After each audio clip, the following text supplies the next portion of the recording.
are current patients of mine, and I wanted them to come in and ask them to come in and share their story. Complex regional pain syndrome. I'm not going to use the acronyms because it's a tongue twister for me, and I keep messing it up. But that's the chronic arm and leg pain developing after injury, surgery, stroke, or heart attack. In this case, we're dealing with a small child, and as a parent, you know, I worry about my kids, and when they experience pain, it breaks your heart because you see them in a condition that sometimes you can't really help. You can't help them, and you want somebody to come in and help them and to take the pain away, and like you're trying everything you know how to do, and it could be really scary at times. That was an experience you had with Rachael, and you were very worried about like how she was progressing along, and you had a lot of specialists. It sounds like you did a lot of research, a lot of homework to find out what would be the best thing for your child and like try to figure this out. And you started to get upset a little bit about this whole story, and I see you still a little upset. And I just wanted to kind of talk a little bit about what that's like and what you did as a parent to kind of help you through this situation, help you get some strength to find the courage to continue on. And of course, it's your child, right? And we want to continue to try to find solutions for it. But I don't think that Rachael realized how upset you were until just now. So you were actually able to manage this pretty well, yes?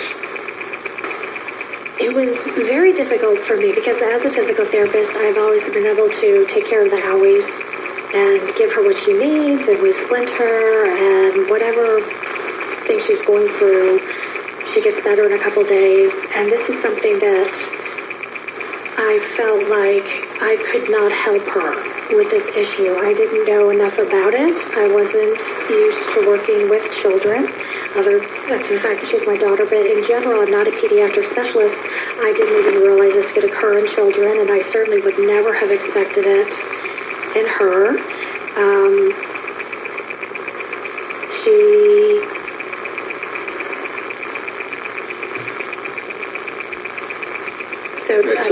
We did a lot of praying, and we asked for prayers from one end of the country to the other, and that helped a lot bring me peace.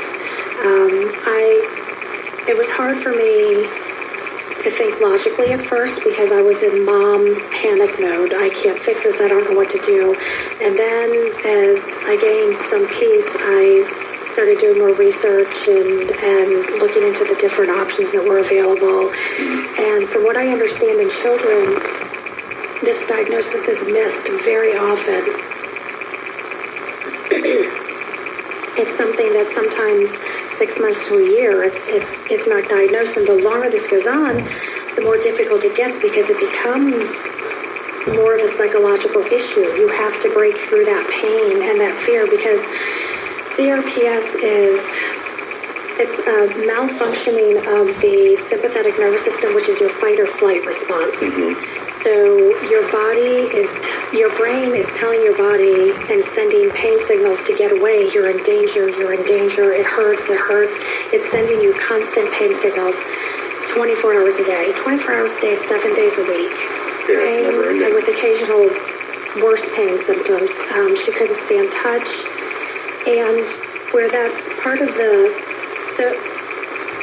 sympathetic nervous system and parasympathetic nervous system, if you don't address the emotional aspect, that fear just amplifies everything worse.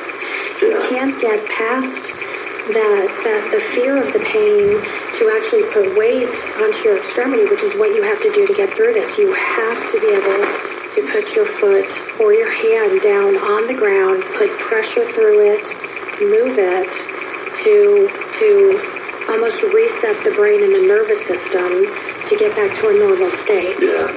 You know, with CRPS, what we see a lot is there's these sympathetic nerves around these little vesicles in all over the body, and so that's the fight or flight mechanism. When the fight or flight mechanism activates, that's the stress response. These vessels constrict, and it reduces blood flow, so you don't bleed out if you get cut. It's a very primordial response, and so that there's that whole communication from the brain saying there's an injury here, and so then it's affecting the sympathetic nerves, and then it's actually bouncing back to the pain center of the brain, and then it goes back to the area, and then the emotional response you were talking about, the fear, will then trigger even more of a stress response, which then further constricts the blood flow, and so then you end up with like kind of a bluish foot, either a bluish area because there's very little blood flow, and then those amplified those neurons, those little not the neurons, but actually the pain perceptors in that area are exposed, and it's like the game of operation is the way I usually explain it.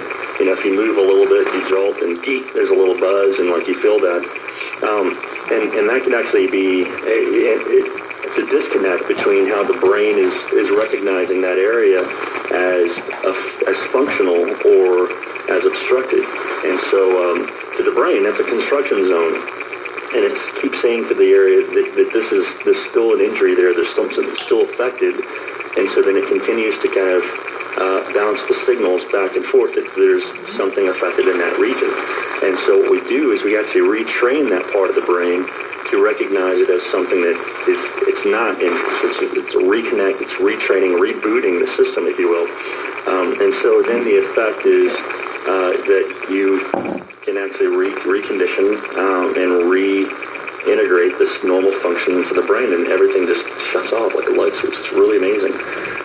And the anxiety you're talking about is a precursor for all this. There has to be mental health. There has to be a psychological component involved with this, because if you don't address the anxieties, somebody who's living with pain will start to develop these sensitivities and these mental blocks on their own. And like as you were saying, if they have it 24 hours a day, 7 days a week, then you have plenty of time to develop a pretty grim outlook on the future and a grim outlook on your day. And so the attitude is what's important, is you have to keep a positive attitude. And in just a little while, we're going to meet Rachael, and you'll see she's just a little bundle of joy. You sent me a video where she was actually taking her first steps without. It was really impactful because her crutches were on the floor. You guys were in a store. Mm-hmm. Her crutches were on the floor, and she was walking. And she took a few steps and a few steps back, and she kind of tripped a little bit. And then, but then when she was done, she goes, ta-da, and she bowed down like she was just in a show. And I was like, that's just golden. Because, the attitude is what's a really important part of this. And I want to be able to kind of emphasize that to our audience, that if you do have a pain condition or a child with a pain condition, you want to keep and motivate their self-esteem.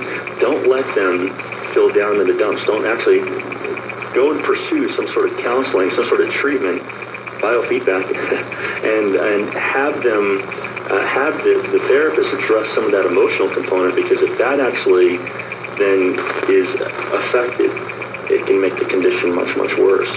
So real quick, tell me, or not real quick, but what happened when you guys came in? Before we came in, she had seen her physical therapist the day before, and he had just wanted her to increase all of the things that we had been doing, the sensory, the brushing, things to kind of calm the system down, which was very difficult. But still, when she got home from school that day, she was trying to do her exercises. She couldn't even bridge on the couch. She still wasn't able to stand touch, exhausted. And we had the appointment that night with you, and even when we went and saw you, she was on crutches and couldn't put her foot down on the floor because of the incredible pain that she was in. And then we got to your facility and went through some biofeedback with her, and then she went through your amazing gym, and you worked her through that. And by the end of the 2 hours, she was able to stand and on both feet for the first time in 2 months, and put her arms up in the air and just smile with joy. And we were both crying because we were so happy that she could see that she was going to get through this and get better, and I could see that she was going to get through this and get better. And it was an amazing, amazing moment. And it just happened the next day. We had physical therapy, and he could see a difference in her leg already. He could see that the temperature had increased, the color had improved, and she was able to actually get on an exercise bike, and she was able to walk on a treadmill, partial weight bearing, which before, literally 24 hours before, she had not been able to do. That blows my mind. It's It really is. amazing It's how amazing. quickly that happened. And coming in, I knew some information about her. I remember when we were assessing her, we were going through the biofeedback evaluation. I couldn't even put a sensor on her Right, toe, but I right. wanted to I knew there were two different temperatures in the same foot, and one was about 4 degrees cooler than the other, and we couldn't even touch her toe at that point. And we kept checking in with her, asking her, how's your pain condition? What's your pain level? She goes, I don't feel it. Sometimes it would come, the pain would start to kind of approach, and we had already given her some skills to kind of deactivate that pain, and she was using it right there on the spot. And so it was almost like starting an old car. It was. She was very afraid to put her foot down, even in the gym. And she did take a couple of hard falls in the gym, and she got up and used the breathing techniques and the biofeedback techniques that you had taught her. And she just kept going and going. And the next day when we went to therapy, she used the same techniques before therapy. And it's amazing.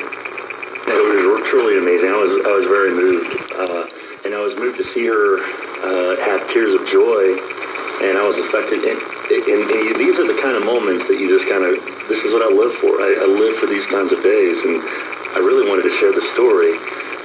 When we come back from the break, we're going to talk to Rachael. We're going to meet this incredible child and get some insight as to like how she's actually able to keep